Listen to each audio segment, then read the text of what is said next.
இங்கே ஒரு துளசி வந்துருக்கு. அதே மாதிரி இங்கே ஒரு துளசி. நிறைய துளசி செடி தான் இருக்கு, குட்டி குட்டியாகும். யாரும் போகிறவங்க விட்டுட்டு போயிடுறாங்க வீடு காலி பண்ணும்போது.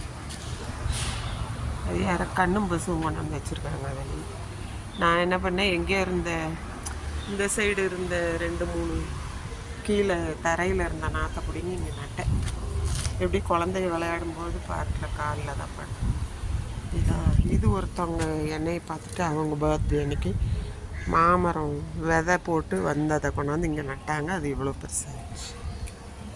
லெமன் ட்ரீ நான் சொன்னேன் இதுதான். இது கிட்டத்தட்ட இப்போ 3 இயர்ஸ் ஆகுது. இதிலேருந்து நான் பறிக்கிறது வந்து வெறும் இலையை பறிச்சுக்குவேன் டீ போடுறதுக்கு.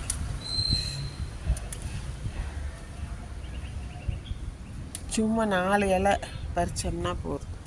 இவ்வளோதான். இதே பயங்கர ஃப்ளேவராக இருக்கும் குட்டி குட்டியாக. இந்த பக்கம் இல்லாமல் கட் பண்ணி விட்ருவேன், ஏன்னா எல்லோரும் காலில் இதாகும், மேலே படும் குழந்தைகளுக்கு. இது வந்து மற்றவங்களோட செடி. இதில் நான் கை வைக்க மாட்டேன். இப்படி கீழே இருக்கு இல்லையா, அதிலேருந்து விதை விழுகுறது, அதுலேருந்து தான் எடுப்பேன். நான் இதெல்லாம் எடுத்துட்டேன், கம்ப்ளீட்டாக எடுத்து பார்க்கிலே வச்சுட்டேன். நான் எதுவும் பண்ண மாட்டேன்.